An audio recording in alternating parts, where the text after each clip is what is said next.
Yo quería, no, creo que se me escucha suficiente. Tengo suficiente voz. Déjame, mi voz es muy ronca para los... Quería preguntarle a Tomasa, porque es que me ha gustado mucho, porque yo lo que he hecho de menos en mis alumnos que son de primero es como nosotros decíamos el hervor, que les falta ahora a los chicos que vienen con 18 años, que necesitan. Entonces, el autoconocimiento no solo en trabajo social, sería necesario que todo, la inteligencia emocional tendría que utilizarse en todos los sitios, considero. No sé qué opina Tomás. ¿Contesta al final o ahora o contesta ahora? Vale, no. Esta era la idea, de compartir nuestra experiencia, además de en congresos de trabajo social y de facultades de trabajo social, compartir nuestra experiencia en un foro como este, porque son muchas las profesiones en las que en un momento como el actual los profesionales se utilizan a sí mismos, además de las herramientas varias que existen, y consideramos, y por eso estábamos hoy aquí, que es una cuestión muy importante a trabajar en cualquier formación superior, no solo en el trabajo social.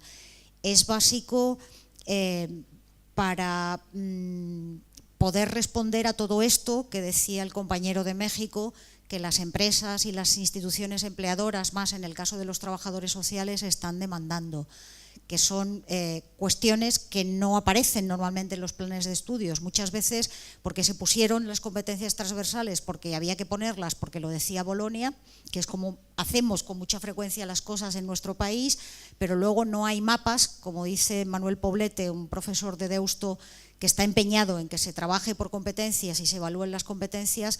Él dice que luego estas competencias desaparecen, se evaporan, hay una retórica de las competencias transversales y el autoconocimiento sería o podría ser una de ellas, pero son competencias que luego en las dinámicas de las organizaciones sencillamente se evaporan y nos quedamos todos con las conciencias muy tranquilas porque hemos diseñado el plan de estudios incluyendo estas competencias, pero luego no las trabaja nadie.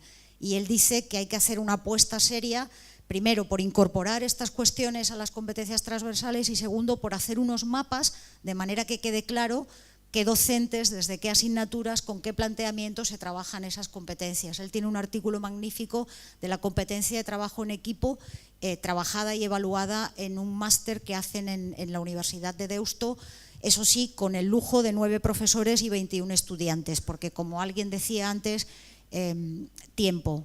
Tenemos muchas ganas y la prueba es que estamos en un congreso de este tipo, pero a veces las ganas no son todos y los contextos organizativos también son importantes. Entonces, animaros a que de manera innovadora pues hagáis, aunque solo sea para facilitar luego los procesos de inserción laboral de vuestros egresados, porque en la medida en que conoces tus capacidades te puedes vender más. Entonces es curioso que es algo que a nivel de la formación ocupacional que organizan muchos ayuntamientos como Zaragoza Activa o Barcelona Activa, sí que le ponen destacan mucho la importancia del autoconocimiento a la hora de la búsqueda de empleo, y en nuestras titulaciones, no sé si es que tenemos a los empleadores esperando a la puerta de las facultades a los egresados o qué, pero es algo a lo que no le damos importancia. No sé si es que en el mundo académico pues es menos riguroso que otras cosas que sí que se publican en revistas de impacto, no lo sé. Perdón, que me he emocionado. Muchas gracias. ¿Alguna cuestión más? ¿Alguien quiere decir alguna cosa? Lo digo porque también la charla que ha impartido Jesús Antonio, el compañero de México, que hablaba de competencias transversales y al principio he nombrado lo que era la inteligencia emocional, ¿no?, en relación con lo que comentaba, ¿no? Pero luego a la hora de desarrollarla se ha quedado con 6 que no era ninguna de esas, ¿no? Lo digo, no, ahora te paso el micrófono por si quieres aportar alguna cosa más, ¿no? Pero también hay algunos autores en la literatura que consideran que la inteligencia emocional, la empatía con las personas es más importante el saber llevar un proyecto que incluso el coeficiente intelectual. Entonces, no sé si en ese sentido quieres añadir alguna cosa más. Es que tengo aquí un montón de preguntas difíciles que me han comentado que tenía que preparar. No, gracias por la pregunta y la oportunidad. Efectivamente, de hecho, Design Thinking empieza con la primera fase y le da importancia a la empatía como primera habilidad. Lo que pasa es que es un elefante. Este problema es un elefante y empezamos a comérnoslo de poquito en poquito. Entonces seleccionamos esas 6 porque el grupo de trabajo dijo que esas 6 iba a desarrollar. Y como es un trabajo colaborativo que nos compromete, al momento de que nosotros elegimos esas 6 de todo lo que investigamos, pues nos compromete con esas 6. Por eso va a haber una segunda fase para tratar de tomar todas estas, y estoy de acuerdo con lo que dice Tomasa, ¿verdad? Tenemos un nombre muy bonito en nuestra universidad que se llama impregnación curricular, pero de impregnación no tiene nada. Donde la impregnación van las competencias transversales, no lo estamos haciendo y nuestros clientes principales nos lo están diciendo. Así que tenemos que regresar y repensar todo esto con innovación educativa. ¿Una cosa más? ¿Quieres añadir algo, Felicidad?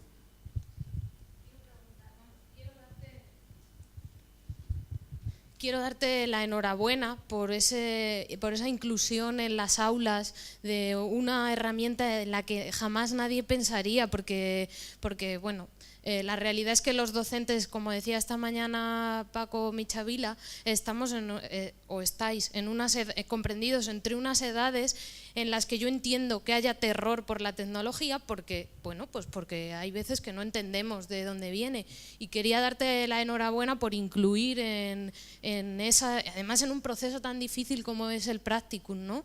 Que dices, joder, parece que me meto en un proceso difícil con todos a la vez y encima en una tecnología que, bueno, igual tú dominas, pero igual otros compañeros han tenido que poner las pilas.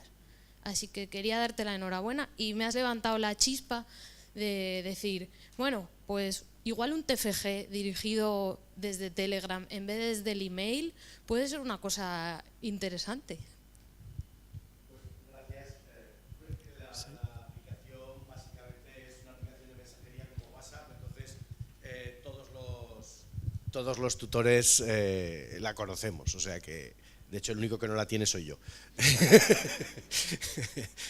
Pero sí, yo sí que te animo a que la pongas, más que nada por el aspecto social que has comentado también, que entre ellos colaboran, se apoyan, se comunican. Una de las cosas que ellos han valorado mucho ha sido el compartir la experiencia y el ver que no son los únicos que les está pasando algo en un momento determinado, sino que a un compañero que está a kilómetros de distancia, porque el practicum se hace lo mismo en Barbastro que en Alcañiz, que en Zaragoza, les está pasando lo mismo. Entonces, ese aspecto de mantener y de hacer grupo y de seguir sintiéndose compañeros, aunque no estén en las aulas, les ha apoyado, y yo sí que te animo a ti y a todo aquel que quiera a ponerlo en marcha. Hace falta tiempo, hace falta un contexto en el que los tutores podamos estar presentes. Si no, no tiene valor. Mandarles una cosa que van a hacer ellos solos, para eso ya tienen sus grupos de clase.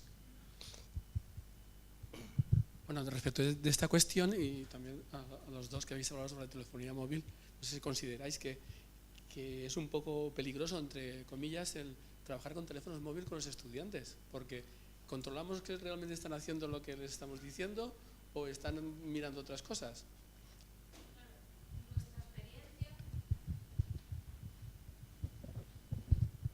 Nuestra experiencia, habéis visto las capturas, te dice quién está participando y quién no está participando. Y ese rato del pase del cuestionario, ellos tienen que estar activos. Y en el rato de antes, que pueden estar mirando el móvil, es que me da igual, porque es que les estoy preguntando cosas. O sea, tú puedes estar mirando tu móvil, Facebook, lo que te dé la gana, Instagram, lo que tú quieras, pero luego te voy a hacer una pregunta y de esa pregunta vas a tener que saber responder, porque luego tú quieres que a ti te pase lo mismo. Porque en Bellas Artes sucede una cosa, y es que hay mucha competición. Llega un momento en el que todos están enfrentados y nadie le quiere contar al otro lo que está haciendo por miedo a que el otro coja sus ideas, les dé la vuelta y pueda lograr algo parecido.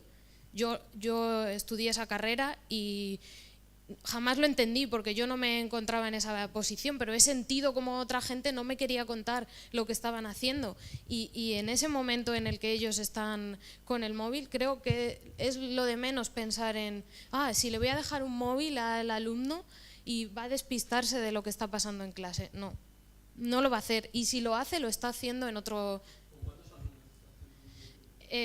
nosotros teníamos a 25 o así. 25 en un aula en la que no hay luz, claro, que pueden estar viendo el Facebook.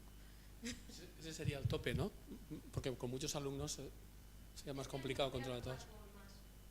Vale. El primero ha sido de prueba, pero este año van a ser más. Pues ya nos contarás cómo. Otra cuestión también para tener... ¿Querías hablar sobre este tema?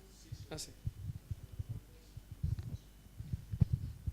Yo creo que los profesores tenemos a veces miedo a que los estudiantes se nos distraigan con cualquier cosa como un móvil, pero no tenemos miedo a que se nos queden dormidos en clase. Es decir, que al fin y al cabo el hecho de que estén con el móvil mirando algo o que estén pensando en otra cosa les hace no estar en clase. Entonces yo creo que la preocupación no es que miren el móvil, la preocupación es si somos capaces de mantenerles el interés y de proporcionarles unas enseñanzas que a ellos les interesen, y si les interesan no estarán con el móvil, o si utilizan el móvil será para consultar algo, para lo que sea. A mí no me preocupa que miren el móvil, me preocupa que no me escuchen. Lo de menos es que miren el móvil o jueguen, eso me da igual. No sé si, yo creo que todos estamos de acuerdo en eso, ¿no? En el instituto no tenía móvil, pero tenía mensajitos que se pasaban por ahí. Y cuando fui a la facultad, si no me interesaba la clase, no necesitaba móvil, me iba al baño y me ponía a jugar. O sea, que es que si están en mi clase es porque quieren estar, y si no, pues no hace falta que estén. O sea, ellos sabrán cómo organizan su tiempo, y yo estoy dando clase en un máster, pero por las mañanas soy profesor de secundaria, ahí tienen que estar en clase sí o sí. Pero no me importaría que, por normativa del centro no pueden utilizarlo, pero a mí no me importaría que tuvieran mis alumnos de secundaria, igual que mis alumnos del máster, la tecnología encima de los pupitres. Para mí el problema no es la tecnología, sino que lo que les planteemos sea dinámico, atractivo y que enganche. Y si no, pues igual me da que se duerman o que estén leyendo. No aprenden los músicos. Hola, yo soy profesora de idiomas, de ruso. Entonces podéis imaginar que en mi caso permití los móviles totalmente, y además hay tareas y trabajos que lo hacen en clase o en casa. Porque en el móvil pueden cambiar teclado a ruso y pueden escribir en ruso. Es muy difícil, que uno tiene que estudiar ruso muchos años para poner pegatinas en el ordenador y para escribir ahí trabajos. Entonces, móvil para nosotros es una salvación. Entonces, documentos en Google Drive, audios, Canut, trabajos, todos sus trabajos, grupos WhatsApp que tenemos, y con cada grupo con cada grupo que doy clase tengo un grupo de WhatsApp donde todo, tareas, y poco a poco los alumnos empiezan a escribir mensajes en ruso. Esa es la idea. Entonces la idea es que empiecen a escribir en idioma que normalmente no pueden hacerlo en otras situaciones. Entonces consultan diccionario, nuevas palabras. En clase totalmente, se ve perfectamente, si uno está distraído con otra cosa no pasa nada, le haces preguntar, tienes razón, enseguida vuelve a clase y empieza a participar. Entonces, primero estaban sorprendidos que les permiten todo, porque había profesores que decían a la entrada yo doy clase en la universidad, dejar los móviles en la caja, hace años había así. Pero ahora no, yo creo que eso tiene que ser cada vez más, y no veo por qué hay que prohibir, y igual hay que buscar motivaciones a través de los iPads, de los móviles, etc. Yo respeto, bueno, me ha dolido un poco que considere que somos muy viejos para los móviles. No somos nativos, pero ¿se me escucha bien así o se me escucha así bien? Ah, bueno, hoy, de acuerdo, pero mi voz es muy grave para esto. Lo del móvil es algo que es esencial, pero por ejemplo, nosotros tenemos un problema con los correos institucionales, que los saturan. Los míos que son de primero reciben cosas de los másteres, del doctorado, y todos los saturan y no se los ven. Entonces yo utilizo el Twitter y les digo, seguidme, y al final del curso les digo, dejarme de seguir, y punto. Y entonces yo ya, acordaros de que mañana vamos a trabajar esto, acordaros de que... Y es simplísimo. Y después, por ejemplo, con el correo, lo que hago es que le digo que se hagan una cuenta de Gmail y la vinculen con la Politécnica, y ahí le metan los filtros que quieran. Es decir, que nos tenemos que acostumbrar que algo que ya lo tienen y nosotros tenemos que acostumbrarnos a ello. Es que no podemos decir, es que no, te guste o no te guste lo que hay. Por eso yo invitaba también al reciclaje, porque somos un poco vintage. Los seis somos un poco vintage. Pero bueno, sí que hay que reconocer que somos un público bastante adulto, ¿no? Bueno, mentalmente no sé. Pero vamos a dejar este tema. No, pero mira, habrá gente que sí que utilice esas tecnologías, pero habrá gente que no. Y a ellos se les engancha con esa chispa que tú dices. Seguidme en Twitter. Bueno, yo quería implicar también en el debate a los compañeros de la Politécnica de Madrid que hasta ahora y era bajando al suelo porque comentabais que ha parecido como uno de los objetivos fundamentales la riqueza. Porque me gustaría entender, así como nostálgico, ¿no? que os referís como la riqueza como un medio para obtener bienestar y también para obtener beneficios sociales, ¿no? Además de monetario. ¿No? ¿Queréis añadir alguna cosa? Bueno, gracias. Una pregunta muy difícil me has dejado. Voy a intentar contestarte. Yo a mis alumnos además lo estoy viviendo este año, este curso, mis alumnos me dicen que trabajan gratis, generan sus ideas y dicen creo en este proyecto y durante 6 meses voy a trabajar gratis en esta idea, ¿no?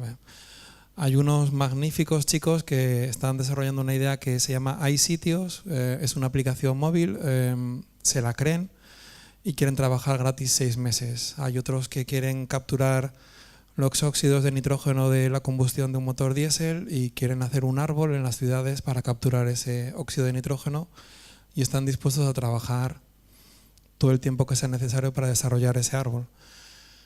Yo les digo que es fantástico, que está genial. Pero trabajar gratis es muy duro. Entonces, lo que les digo es que vamos a hacer el ejercicio del inversionista, vamos a ver cómo otros expertos externos evalúan vuestras ideas y os generan riqueza. Yo no quiero que se hagan ricos, yo no lo soy, pero lo que quiero es que tengan la capacidad de análisis de decir esta idea es buena, este proyecto es bueno, y puedo hacer mejorar la sociedad, si esa es la pregunta que me haces. Ellos van a poder vivir y eso es lo que a mí me interesa, que mis alumnos salgan al mercado para poder vivir. Y ese es mi fin. A partir de ahí, si son capaces de capturar CO2, capturar óxidos de nitrógeno o a buscar una aplicación móvil para encontrar un sitio en un bar, cada uno de nosotros nos buscamos la vida como queremos, ¿no? Yo lo que quiero es que aprendan y que no trabajen gratis. Me parece muy triste que los alumnos estén dispuestos a trabajar en un proyecto gratuitamente. Muchas gracias, Yura, por darnos un poco la palabra también, ¿no? Los móviles. Entonces, tenemos tiempo para una última pregunta o comentario. ¿Alguna cuestión?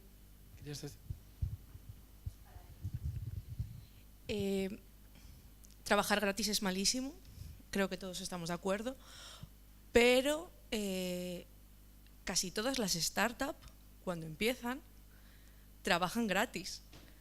No gratis, porque es una inversión, lo vendemos o lo venden como una inversión en tu futuro, pero muchos proyectos han empezado gratis. Entonces, yo entiendo que no te guste para nada que ellos inviertan su tiempo gratis en un proyecto muy grande, pero también puede ser que uno de esos proyectos sea una gran idea que pueda llegar a un futuro, y sigo pensando que las startups, desgraciadamente, cuando empiezan es prácticamente gratis hasta que obtienes financiación. No trabajo en una startup, pero sí que, bueno. Mira, te voy a contestar. Yo trabajo en una startup. Yo tengo una participación activa en una startup. Trabajar gratis es muy duro, muy duro. Ni siquiera para mis alumnos de 21 años de grado o mis alumnos de 26 años de máster. No se lo recomiendo, ni me lo recomiendo a mí. Startup es muy bonito. Ahora se llama startup, hace unos años se llamaba spin-off. Vamos cambiando de nombre y suena muy bien, y al final se acaba pensando que tenemos que trabajar gratis en lo que se llama ahora startup, antes spin-off. No estoy de acuerdo. En una startup tú puedes poner más de lo que vas a recibir, esperando que en un futuro vayas a recibir lo que hayas puesto. Pero partir de cero es muy duro para nuestros alumnos. Yo les enseño a emprender, les enseño a crear riqueza, les enseño a generar riqueza para la sociedad, pero no a costa suya. Yo no quiero que la sociedad se enriquezca a costa de ellos. Y mis alumnos trabajan por unos costes horarios que darían vergüenza. No quiero enseñarles eso. Quiero que sean capaces de generar su empresa y poner más de lo que están poniendo, de lo que están recibiendo, esperando en un futuro. Para mí eso es una startup. Pongo ahora 12 horas y estoy cobrando una mínima cantidad, pero estoy recibiendo algo, estoy pensando que en un futuro, si sigo trabajando, voy a tener un retorno, pero un retorno de cero, yo por lo menos no lo voy a enseñar. Ilusión, hay que también poner un poco de ilusión para que la gente crea en algo y trabaje. Bueno, es muy duro trabajar. Gracias. Si me permites un segundito. Yo participo en una startup activamente. Estamos trabajando conjuntamente en la creación de otra startup. Todos mis alumnos de máster están invitados, no obligados, están invitados a participar en un concurso de emprendimiento que se llama Actúa UPM. Habitualmente casi todos pasan la primera fase, pasan a una etapa de formación. Yo creo en el idealismo, pero vuelvo a lo mismo, la realidad al final es muy dura y yo prefiero enseñarles que tienen que darle valor a su trabajo. Muchas gracias, vamos a dejar esto porque luego tenemos tiempo en el café o en las pausas para seguir comentando cualquier cosa que haya quedado en el tintero. Pues muchísimas gracias a todos porque tenemos otra sesión.